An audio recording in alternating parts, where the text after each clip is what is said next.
అదే RTV app వార్తల్ని క్షణాల్లో చదివే అవకాశం ఉంటుంది. ఒక న్యూస్ పేపర్, ఒక టెలివిజన్ ఛానల్ మీ చేతుల్లో ఎప్పుడూ ఉంటాయి. విచారణ సంస్థ, అదేవిధంగా సునీతక్క, అదేవిధంగా దస్తగిరి వీళ్ళందరూ లాలూచి పడి ఒక చీకటి ఒప్పందం చేసుకుని ఏ రకంగా ఈ కేసును మా వైపు టార్గెటెడ్ ఇన్వెస్టిగేషన్ చేశారనే విషయాన్ని గతంలో కూడా చెప్పా.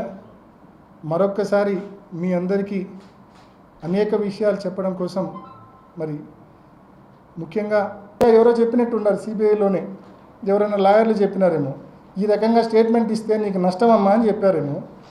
ఇమ్మీడియట్గా నెల రోజులు తిరగకముందే, ఇది జూలై 2020, 28 జూలై 2020, ఇది 27 ఆగస్ట్ 2020, కరెక్ట్గా నెల రోజుల వ్యవధిలో ఏమంటుంది, ఆ లెటర్ ఉన్న విషయమే నాకు తెలియదు, అంతా తూచ్. నాకు లెటర్ నేను చూడలే, లెటర్ గురించి నాకు తెలియదు, అంతా తూచ్. నేను లెటర్ను కేవలం రాహుల్ దేవ్ శర్మ పులివెందులకు రీచ్ అయినాక సాయంకాలం రాహుల్ దేవ్ శర్మ చూపిస్తేనే చూసినా తప్ప నాకు లెటర్ గురించి ఏమీ తెలియదని చెప్పి వెంటనే తప్పించుకుంటుంది. సిబిఐకి ఇచ్చిన వాంగ్మూలాలండి ఇవన్నీ కూడా. ఈజ్ దిస్ న్యాచురల్ జస్టిస్ అని నేను అడుగుతా ఉన్నా, సునీతక్కను అడుగుతా ఉన్నా, సిబిఐని కూడా అడుగుతా ఉన్నా. ఇది న్యాచురల్ జస్టిసా? సామాన్యుడికి ఇది సాధ్యమేనా? సిబిఐ దగ్గర ఒక వాంగ్మూలం ఇచ్చి నెల తిరగకుండానే నా వాంగ్మూలం అది కాదు, నేను అసలు చూడలే విన్నే దాని గురించి నాకు ఏమీ తెలియదంటే అటువంటి వాంగ్మూలం అసలు రికార్డు చేస్తారా? నెల తిరగకుండానే వాంగ్మూలం, మళ్ళీ రెండో వాంగ్మూలం నాకేం తెలియదంటే రికార్డ్ చేశారు. మీ అందరికీ కాపీస్ ఇస్తున్నా. ఇప్పుడు మీ అందరికీ కూడా ముందే విషయం తెలుసు. He was waiting for a phone call, incident జరిగిందని ముందే అవినాష్కు తెలుసు. He was waiting for a phone call from third person so that he could immediately go on screen the evidence అని నా మీద ఒక అభియోగం మోపారు. అంటే నాకు ముందే అంతా తెలుసంట, నేను ఎవరో ఫోన్ చేస్తారని చెప్పి వెయిట్ చేస్తానంట. ఆ ఫోన్ కాల్ వస్తే వెంటనే హుటాహుటిని ఇంటికి పోయి నేను ఎవిడెన్స్లు స్క్రీన్ చేయొచ్చు, తుడిచేయచ్చు అని నేను వెయిట్ చేస్తూ ఉన్నానని చెప్పి మరొక అభియోగం. ఇది కూడా స్పష్టంగా ప్రతి ఒక్కరు అర్థం చేసుకోవాలా. ముఖ్యంగా first Sivaprakash Reddy third person ఎలా అవుతాడు? ఫస్ట్ నా question. Sivaprakash Reddy is none other than brother in law of Vivekananda Reddy garu. Soubhagyamma సొంతం తమ్ముడు, సునీతమ్మ సొంతం మామ. హైదరాబాద్లో మీ అందరూ కలిసే బయలుదేరినారు. మీరు నాకు ఫోన్ చేసి నేను పులివెందుల నుంచి జమ్మలమడుకు బయలుదేరినాను.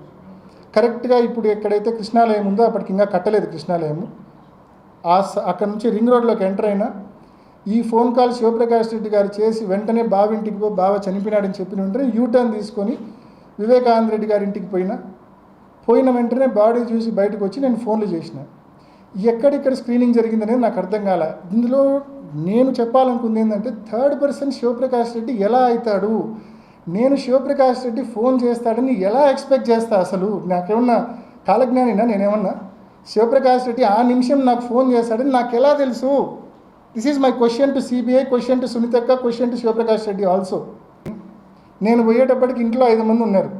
ఇంటి బయట మాజీ ఎంపీటీసీ శశికళక్క మరొక 4 ఉన్నారు, ఒక 9 మంది. నిజంగా ఒక వ్యక్తికి తప్పుడు ఉద్దేశం ఉంటే that was the right time. But నేను లోపలికి పోయినా బయటకు వచ్చినా. నేను వీళ్ళు ఏమంటారు, ఎర్రగంగిరెడ్డి వచ్చిన తర్వాత ఎర్రగంగిరెడ్డి, అవినాష్ రెడ్డి, మా నాన్న భాస్కర్ రెడ్డి గారు అండ్ శంకర్ రెడ్డి 4 కలిసి స్క్రీనింగ్ చేసినారు అనేది కదా అభియోగము. ఎర్రగంగిరెడ్డి ఎన్ని గంటలకు వచ్చినాడండి? 7:10కి వచ్చాడు. అంటే 40 నిమిషాల పాటు I was waiting for Erra Gangi Reddy. ఆయన వచ్చిన తర్వాత ఆయనతో కలిసి స్క్రీనింగ్ చేయాలని చెప్పి నేను వెయిట్ చేస్తానన్నా. అంటే వినడానికి సెన్సిబుల్గా ఉందా అని చెప్పి నేను అడుగుతా ఉన్నా.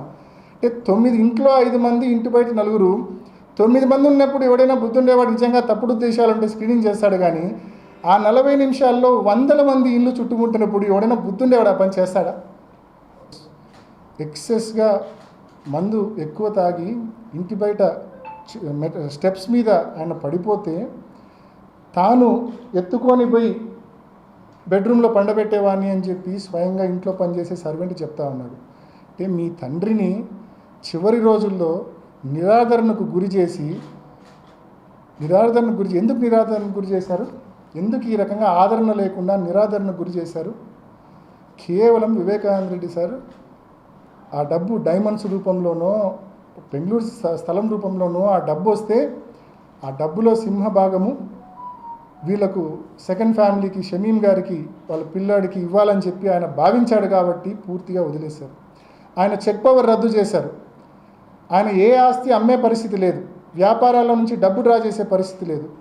ఏ ఆస్తి అమ్మాలన్నా కూడా వీళ్ళ నాలెడ్జ్లో లేకుండా అమ్మలేడు. Joint check power, joint registration చేయాలి. సో ఈ మాదిరి ఆయన్ను పూర్తిగా బిగించారు.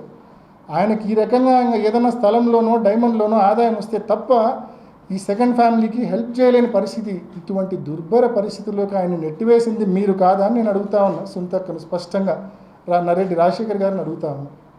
తూచంటే ఒప్పుకుంటారు ఇంకొకరైతే.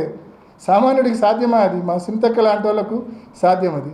దస్తగిరి లాంటి అప్రూవర్లు చేయడం సామాన్యులకు సాధ్యమా? మా సునీతక్కకు సిపిఐకి అయితే సాధ్యం. కాబట్టి ఏది ఏమైనా వీళ్ళు ఎన్ని కుట్రలు చేసినా, చంద్రబాబు కుట్రల్లో కుతంత్రాల్లో భాగంగా వీళ్ళు ఏమి చేసినా సరే న్యాయ వ్యవస్థ మీద సంపూర్ణమైన విశ్వాసం ఉంది.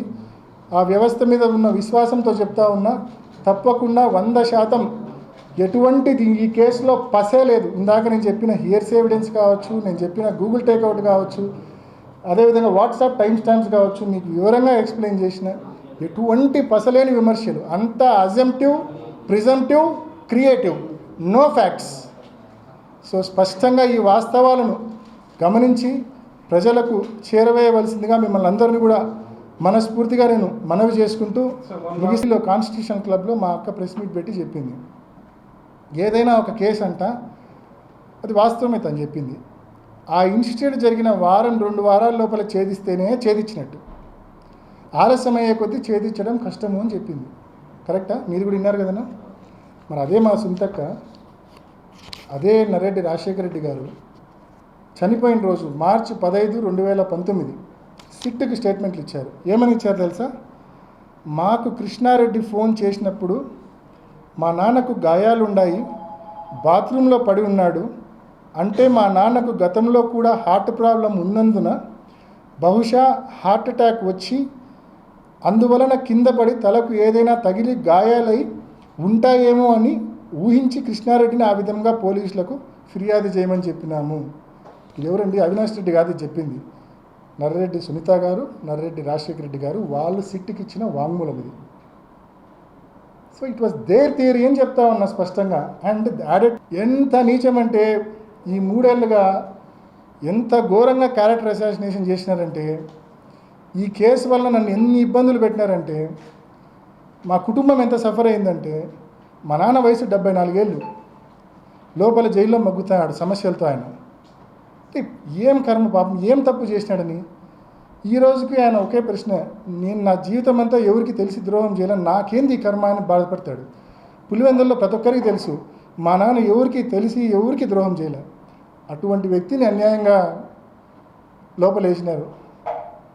ఆ ఉదయ్ అనే పిల్లోడు, వాని మీద అలిగేషన్ ఏంది? మధ్యరాత్రి 4 గంటలకు రోడ్లో తిరుగుతానంట. నేను రోడ్లో తిరిగితే ఏమి? రోడ్లో తిరిగితే కేసులో ఇరికిచ్చేస్తారా? ఏమన్నా అలిగేషన్సా అండి?